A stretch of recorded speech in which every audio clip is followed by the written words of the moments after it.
Bottom of the deck ಬಂದಿರುವಂತಹದ್ದು empress card ಬಂದಿದೆ. So empress card ಏನನ್ನು ರೆಪ್ರೆಸೆಂಟ್ ಮಾಡುತ್ತೆ?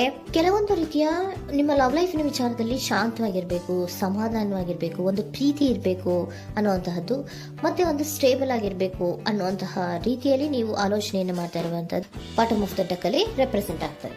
ಲೈಫಿನ ವಿಚಾರದಲ್ಲಿ ನೀವು ಪಾಸ್ಟಿನಲ್ಲಿ ಕೆಲವೊಂದು ರೀತಿಯ ಕೆಲವೊಬ್ಬರಿಗೆ ಸೋಲ್ಮೇಟ್ ಕನೆಕ್ಷನ್ ಅನ್ನ ರೆಪ್ರೆಸೆಂಟ್ ಮಾಡ್ತಾ ಇದೆ ಕೆಲವೊಬ್ಬರಿಗೆ. ಓಕೆನಾ? ನಿಮ್ಮ ಪ್ರೀತಿಯಲ್ಲಿ ಒಂದು ರೀತಿಯ ಬಾಂಡೇಜ್ ಇರುವಂತಹದ್ದು ರೆಪ್ರೆಸೆಂಟ್ ಆಗ್ತಾ ಇದೆ. ಹಾರ್ಮೋನಿಗಳು ಇರುವಂತಹದ್ದು ರೆಪ್ರೆಸೆಂಟ್ ಆಗ್ತದೆ ಕೆಲವೊಬ್ಬರಿಗೆ. ಓಕೆನಾ? ಮತ್ತೆ ಕೆಲವೊಬ್ಬರಿಗೆ ನಿಮ್ಮ ಲವ್ ಲೈಫ್ ನ ವಿಚಾರದಲ್ಲಿ ಥರ್ಡ್ ಪಾರ್ಟಿ ಸಿಚುಯೇಷನ್ ಅನ್ನ ರೆಪ್ರೆಸೆಂಟ್ ಆಗ್ತಾ ಇದೆ. ಓಕೆನಾ? ಥರ್ಡ್ ಪಾರ್ಟಿ ಸಿಚುಯೇಷನ್ಸ್ ಅನ್ನ ರೆಪ್ರೆಸೆಂಟ್ ಮಾಡ್ತದೆ ನಿಯರ್ ಪಾಸ್ಟಿನಲ್ಲಿ ನಿಮಗೆ.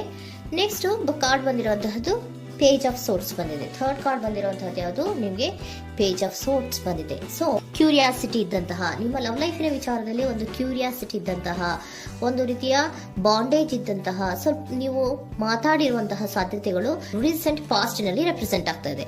ಸೊ ನಿಮ್ಮ ಲವ್ ಲೈಫಿನ ವಿಚಾರವಾಗಿ ಒಂದು ರೀತಿಯ ಬಾಂಡೇಜ್ ಇರುವಂತಹದ್ದು, ನೀವು ಕೆಲವೊಬ್ಬರಿಗೆ ಥರ್ಡ್ ಪಾರ್ಟಿ ಸಿಚುಯೇಷನ್ ಮತ್ತೆ ಕೆಲವೊಬ್ಬರಿಗೆ ಸೋಲ್ಮೇಟ್ ಕನೆಕ್ಷನ್ ಅನ್ನ ರೆಪ್ರೆಸೆಂಟ್ ಮಾಡ್ತಾ ಇದೆ. ಮತ್ತೆ ನಿಮ್ಮ ಲವ್ ಲೈಫಿನ ವಿಚಾರದಲ್ಲಿ ನೀವು ಮಾತಾಡಿರುವಂತಹದ್ದು ಕೂಡ ಕೆಲವೊಂದು ರೀತಿಯ ಮಾತುಕತೆಗಳು ಆಡಿರುವಂತಹದ್ದು, ಹೊಸ ಐಡಿಯಾಗಳನ್ನ ಮಾಡಿರುವಂತಹದ್ದು ಇಲ್ಲಿ ರೆಪ್ರೆಸೆಂಟ್ ಆಗ್ತದೆ. ಮೇ ಬಿ ನೀವು ಫ್ರೆಂಡ್ಸ್ಗಳ ಮೂಲಕ ನೀವು ನಿಮ್ಮ ಪರ್ಸನ್ ಭೇಟಿಯಾಗಿರಬಹುದು. ಯಾವುದೋ ಕೆಲವೊಂದು ಫಂಕ್ಷನ್ಗಳಲ್ಲಿ ನೀವು ನಿಮ್ಮ ಪರ್ಸನ್ ಭೇಟಿಯಾಗಿರುವಂತಹ ಸಾಧ್ಯತೆಗಳು ಇದೆ ಅನ್ನೋದನ್ನ ನಿಮ್ಮ ಪಾಸ್ಟ್ನಲ್ಲಿ ರೆಪ್ರೆಸೆಂಟ್ ಮಾಡ್ತಾ ಇದೆ. ನೆಕ್ಸ್ಟ್, ಅಟ್ ಪ್ರೆಸೆಂಟ್ನಲ್ಲಿ ಯಾಕೋ ನಿಮ್ಮ ಲವ್ ಲೈಫಿನ ವಿಚಾರದಲ್ಲಿ ಫೀಲಿಂಗ್ ಲೆಫ್ಟ್ ಔಟ್ ಆಗಿರುವಂತಹ ಸಾಧ್ಯತೆಗಳು ರೆಪ್ರೆಸೆಂಟ್ ಆಗ್ತಾ ಇದೆ. ಅಟ್ ಪ್ರೆಸೆಂಟಿನಲ್ಲಿ ಯಾಕೋ ಕೆಲವೊಂದು ರೀತಿಯ ಚಿಂತೆಗಳಿರುವಂತಹದ್ದು, ವರೀಸ್ಗಳಿರುವಂತಹದ್ದು, ಬೇಜಾರಿನಲ್ಲಿ ನಿಮ್ಮ ಲವ್ ಲೈಫಿನ ವಿಚಾರದಲ್ಲಿ ಇರುವಂತಹದ್ದು ರೆಪ್ರೆಸೆಂಟ್ ಆಗ್ತಾ ಇದೆ. ಯಾಕೆ ಅಂದ್ರೆ ನಿಮ್ಮ ಲವ್ ಲೈಫಿನ ವಿಚಾರವಾಗಿ ಕೆಲವೊಂದು ರೀತಿಯ ಬದಲಾವಣೆಗಳಾಗ್ತಾ ಇರುವಂತಹದ್ದು ರೆಪ್ರೆಸೆಂಟ್ ಆಗ್ತಾ ಇದೆ. ಯಾಕೋ ಕೆಲವೊಂದು ಚೇಂಜಸ್ಗಳಾಗ್ತಾ ಇರೋದ್ರಿಂದ ನೀವು ಬೇಜಾರಿನಲ್ಲಿ ಇರುವಂತಹದ್ದು. ನಿಮ್ಮ ಲವ್ ಲೈಫಿನ ವಿಚಾರವಾಗಿ ಯಾಕೋ ಪರಿಸ್ಥಿತಿಗಳು ಅಷ್ಟು ಚೆನ್ನಾಗಿಲ್ಲದೆ ಇರುವಂತಹದ್ದು ರೆಪ್ರೆಸೆಂಟ್ ಆಗ್ತಾ ಇದೆ. ಯಾಕೋ ಕೆಲವು ಬದಲಾವಣೆಗಳು, ಚೇಂಜಸ್ಗಳು ಆವಾಗಿಂದ ಆವಾಗಲೇ ಆಗ್ತಾ ಇರುವಂತಹದ್ರಿಂದ ನಿಮಗೆ ಬೇಜಾರಾಗಿರುವಂತಹದ್ದು ರೆಪ್ರೆಸೆಂಟ್ ಆಗ್ತಾ ಇರೋದು. ಮತ್ತೆ ಥರ್ಡ್ ಕಾರ್ಡ್ ಬಂದಿರುವಂತಹದ್ದು ಕ್ವೀನ್ ಆಫ್ ವ್ಯಾಂಡ್ಸ್ ಬಂದಿದೆ. ಸೊ ಕ್ವೀನ್ ಆಫ್ ವ್ಯಾಂಡ್ಸ್ ಏನಕ್ಕೆ ನಿಮಗೆ ಪದೇ ಪದೇ ಚೇಂಜಸ್ಗಳಾಗ್ತಾ ಇದೆ? ಆ ಚೇಂಜಸ್ಗಳಿಂದ ಯಾಕೋ ಕೆಲವೊಂದು ರೀತಿಯ ವೇರಿಯೇಷನ್ಗಳು ಆಗ್ತಾನೆ ಇರೋದ್ರಿಂದ ನಿಮಗೆ ಬೇಜಾರಾಗ್ತಾ ಇದೆ. ಸೊ ಅದಕ್ಕೋಸ್ಕರ ನೀವೇನ್ ಮಾಡ್ತೀರಾ? ಬಹಳ ಧೈರ್ಯವಾಗಿ ಕೆಲವೊಂದು ನಿರ್ಣಯಗಳನ್ನ ಮಾಡುವಂತಹ ಸಾಧ್ಯತೆಗಳು ಅಟ್ ಪ್ರೆಸೆಂಟ್ ನಲ್ಲಿ ರೆಪ್ರೆಸೆಂಟ್ ಆಗ್ತಾ ಇದೆ.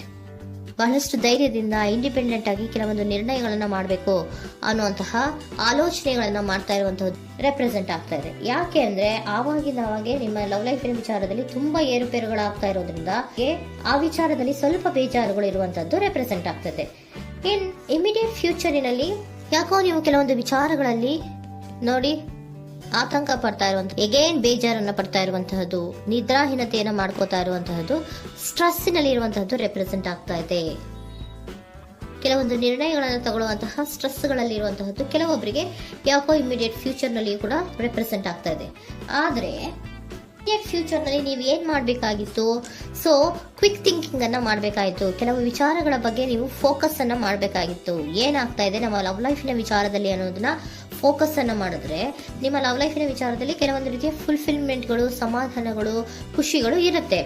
ಯಾವಾಗ ನೀವು ಫೋಕಸ್ ಅನ್ನ ಮಾಡೋದಿಲ್ವೋ ಆಗ ನಿಮ್ಗೆ ಮತ್ತಷ್ಟು ಆತಂಕಗಳು, ಬೇಜಾರುಗಳು ಆಗುವಂತ ಸಾಧ್ಯತೆಗಳು ಇದೆ. ಇದು king of swords, nine of ಸೋರ್ಸಿನ ಕ್ಲಾರಿಫಿಕೇಶನ್ ಕಾರ್ಡ್ ಅಷ್ಟೇ. ಅಂದ್ರೆ ಏನು? ನೀವು ಕೆಲವೊಂದು ವಿಚಾರಗಳಲ್ಲಿ ಫೋಕಸ್ ಅನ್ನ ಮಾಡಬೇಕು. ಲವ್ ಲೈಫಿನ ವಿಚಾರಗಳಲ್ಲಿ ಫೋಕಸ್ ಅನ್ನ ಮಾಡಿ ಕೆಲವೊಂದು ರೀತಿಯ ಆಕ್ಷನ್ಸ್ ಗಳನ್ನ ತಗೊಂಡ್ರೆ ಫುಲ್ಫಿಲ್ಮೆಂಟ್ಗಳಾಗುವಂತಹ, ಸಮಾಧಾನಗಳಾಗುವಂತಹ, ಖುಷಿಗಳಾಗುವಂತಹ ಸಾಧ್ಯತೆಗಳು ಇದೆ. ಕರೆಕ್ಟ್ ಆಗಿ ಮಾತಾಡಬೇಕು. ಏನ್ ಮಾತಾಡಬೇಕು ನಿಮ್ಮ ಲವ್ ಲೈಫಿನ ವಿಚಾರವಾಗಿ ಕರೆಕ್ಟ್ ಆಗಿ ಮಾತಾಡಿ ಕೆಲವೊಂದು ರೀತಿಯ ಕ್ಲಿಯರ್ ಥಿಂಕಿಂಗ್ ಅನ್ನ ಮಾಡಿ ಕ್ವಿಕ್ ಆಕ್ಷನ್ಸ್ ಅನ್ನ ತಗೊಳ್ಳುವಂತಹದ್ದು ರೆಪ್ರೆಸೆಂಟ್ ಆಗ್ತಾ ಇದೆ. ಓಕೆನಾ? ಇದಿಷ್ಟು ನಿಮ್ಮ ಕಾರ್ಡ್ಸ್ನ ರೀಡಿಂಗು. ನೆಕ್ಸ್ಟ್, ಏಂಜಲ್ ಗೈಡೆನ್ಸ್ ನಿಮ್ಗೆ ಏನ್ ಹೇಳ್ತಾ ಇದ್ದಾರೆ ಅನ್ನೋದನ್ನ ನೋಡೋಣ. ನಿಮ್ಮ ಲವ್ ಲೈಫಿನ ವಿಚಾರವಾಗಿ ಏಂಜಲ್ ಗೈಡೆನ್ಸ್ ಏನ್ ಕೊಡ್ತಾ ಇದ್ದಾರೆ? ವೇಟ್ ಅಂತ ಹೇಳ್ತಾ ಇದ್ದಾರೆ. ಸ್ವಲ್ಪ ತಾಳ್ಮೆಯಿಂದ ಇರೋ, ಅವಸರದಲ್ಲಿ ಯಾವ ನಿರ್ಧಾರವನ್ನ ಕೂಡ ಮಾಡಬೇಡ ಅನ್ನೋದನ್ನ ಏಂಜಲ್ ಗೈಡೆನ್ಸ್ ಕೊಡ್ತಾ ಇದ್ದಾರೆ. It's up to you. ಇದು ಎಲ್ಲ ನಿನಗೆ ಬಿಟ್ಟಿರುವಂತಹದ್ದು. ಬೇಗ ಬೇಗ ಕೆಲವೊಂದು ನಿರ್ಧಾರಗಳನ್ನ ಕ್ವಿಕ್ ಥಿಂಕಿಂಗ್ ಅನ್ನ ಮಾಡಿದ್ರು ಕರೆಕ್ಟ್ ಆಗಿ ಕ್ಲಿಯರ್ ಥಿಂಕಿಂಗ್ ಅನ್ನ ಮಾಡಬೇಕು. ಸೊ ಕ್ಲಿಯರ್ ಥಿಂಕಿಂಗ್ ಅನ್ನ ಮಾಡೋದಕ್ಕೆ ಲವ್ ಲೈಫ್ ನ ವಿಚಾರವಾಗಿ ಸ್ವಲ್ಪ ಟೈಮು ಬೇಕಾಗುತ್ತೆ. ಅದಕ್ಕೋಸ್ಕರನೇ ಏಂಜಲ್ ಗೈಡೆನ್ಸ್ ನಿಮ್ಗೆ ಏನ್ ಕೊಡ್ತಾ ಇದ್ದಾರೆ, ಸ್ವಲ್ಪ ವೇಟ್ ಮಾಡಿ. ಇಟ್ಸ್ ಅಪ್ ಟು ಯು, ಇದು ನಿಮ್ಗೆ ಬಿಟ್ಟಿರುವಂತಹದ್ದು. ಪರ್ಫೆಕ್ಟ್ ಟೈಮಿಂಗ್, ಕೆಲವೊಂದು ವಿಚಾರಗಳಿಗೆ ಪರ್ಫೆಕ್ಟ್ ಟೈಮಿಂಗ್ ಅನ್ನೋದು ಅಥವಾ ಡಿವೈನ್ ಟೈಮಿಂಗ್ ಅನ್ನೋದು ಬರಬೇಕು. ಆಗ ಕೆಲವೊಂದು ನಿರ್ಣಯಗಳನ್ನ ಮಾಡಬಹುದು. ಸ್ವಲ್ಪ ನೀವು ಈಗ ಯಾವುದೇ ರೀತಿಯ ಅವಸರದ ನಿರ್ಧಾರಗಳನ್ನು ಮಾಡೋದು ಬೇಡ ಅಂತ ಹೇಳ್ತಾ ಇದ್ದಾರೆ. ಓಕೆ, ಸರೆಂಡರ್ ಕಾರ್ಡ್ ಏನ್ ಹೇಳ್ತಾ ಇದ್ದಾರೆ ಅನ್ನೋದನ್ನ ನೋಡೋಣ. So surrender frustration doesn't open any doors. The key to resolving a dilemma, dissolving a block, is to take a breath, center yourself and regroup, so may approach the situation more calmly. Frustration, ಹತಾಶೆ ಅನ್ನೋದು ಮಾಡ್ಕೋಬೇಡಿ. ಹತಾಶೆ ಮಾಡ್ಕೊಳ್ಳೋದ್ರಿಂದ ನಿಮ್ಗೆ ಯಾವುದೇ ರೀತಿಯ ಹೊಸ ಐಡಿಯಾಗಳು ಬರಲ್ಲ, ಹೊಸ ಥಿಂಕಿಂಗ್ಗಳು ಬರಲ್ಲ, ಕ್ಲಿಯರ್ ಥಿಂಕಿಂಗ್ ಅನ್ನ ಮಾಡಕ್ಕೆ ಸಾಧ್ಯ ಆಗಲ್ಲ.